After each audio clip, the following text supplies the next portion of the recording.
Hey, what's up everybody? Welcome back to the channel. Hey, thanks for tuning in to another video. Real quick before we get started, please do me a favor and hit that like and subscribe. Hey, still trying to grow this channel, and when I do get 1,000 subscribers, I'm going to be doing some giveaways for some really cool prizes and stuff like that, but you won't be able to win it if you're not subscribed. So please hit that button for me, and I really would appreciate it. Alright, so as the title said, this is going to be a review of the Garmin Echomap 73SV.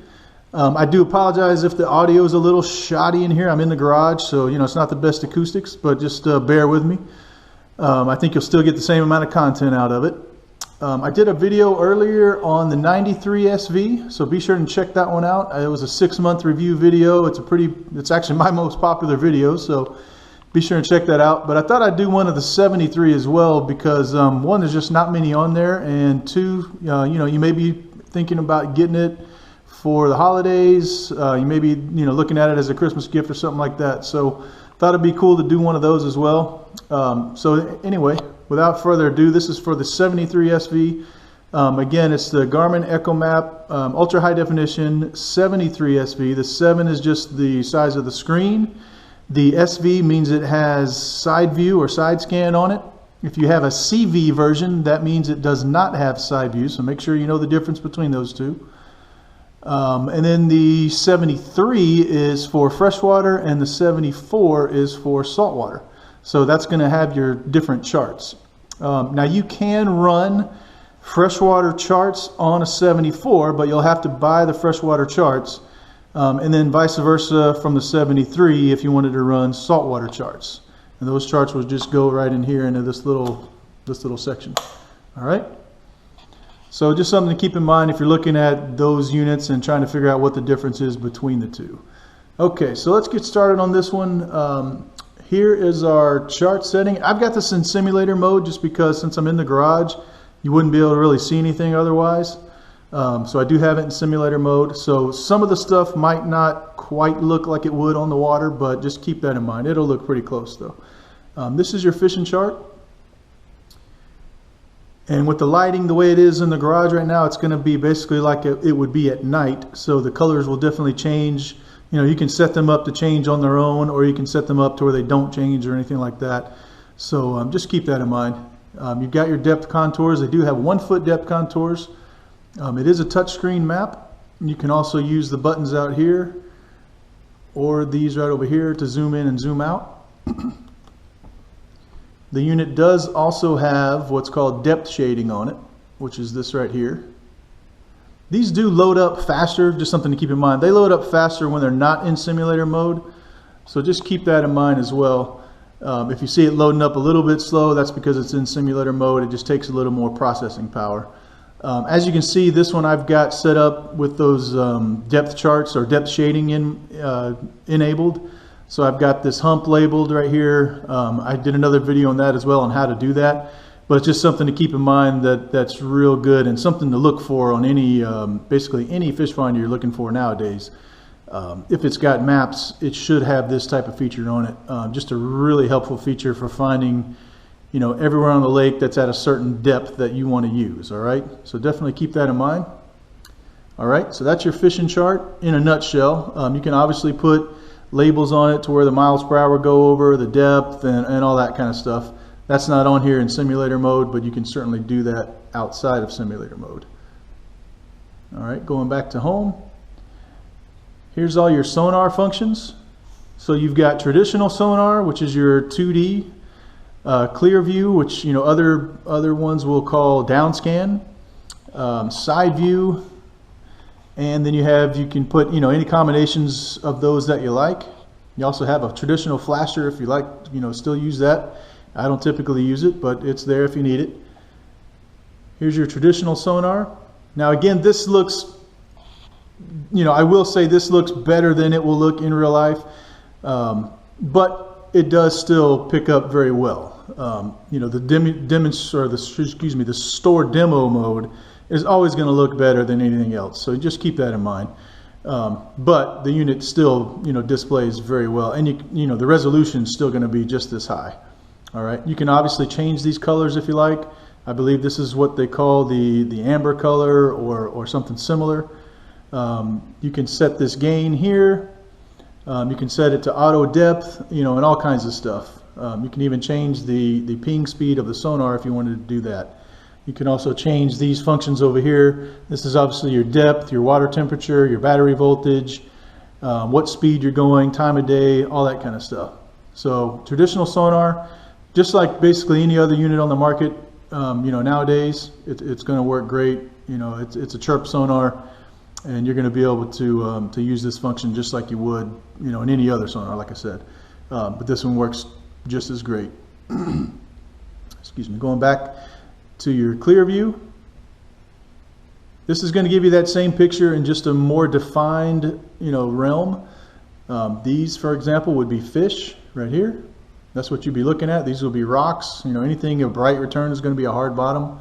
I won't get into too much on how to read a fish finder. There's a lot of videos on that, but just something to keep in mind. All right. Excuse me, going back again. This is your side scan or side view. And this is going to be basically like you have two flashlights sitting out of the back side of the boat. Your boat is going to be up here, right there. And you're going to be looking out to the side. Keep in mind, this is all historical data. Again, I know I'm getting into kind of how to use a fish finder, but it helps to know what you're looking at as well. These will be fish over here, and you're looking at to either side of the boat.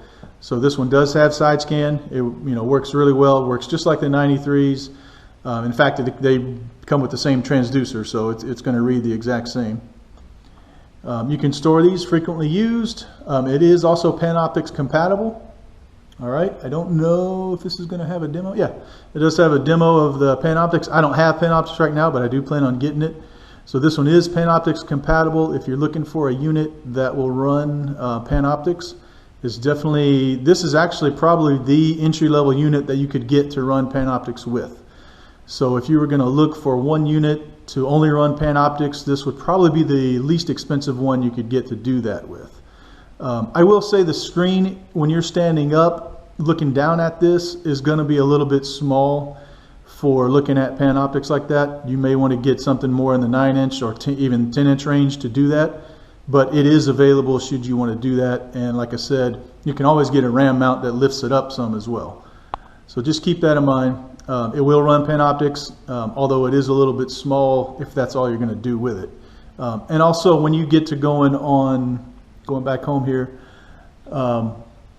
excuse me, when you get to go on these combination screens, it may be a little bit tough to see, one or the other, depending on, where you're standing up. If you're standing way up, I'm 6 foot tall, and I do sometimes have to bend down to, to see the screens. Not that much, but, I would probably prefer the 93, but of course it's going to be, you're talking several $100s more. So you get what you pay for. It's the same unit, like I said, it's just a little bit smaller, but it is a 7-inch unit. I used to have a 5-inch Lowrance there that I used forever. So this is certainly an upgrade from that. So just keep that in mind as well. All right, going back to the home screen. These are your combos here. I'll just show you an example of one that I use a lot. You're going to have a map on this side, which is probably thinking I'm in Miami right now because I'm in simulator mode.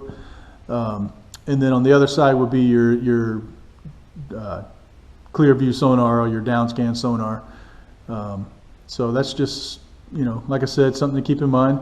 It does have combinations that you could run. You could also run your Panoptix here, your map over here, or whatever combinations you wanted to do. And then you can also make them bigger and smaller by dragging this right here. All right. It does come equipped with this Active Captain network.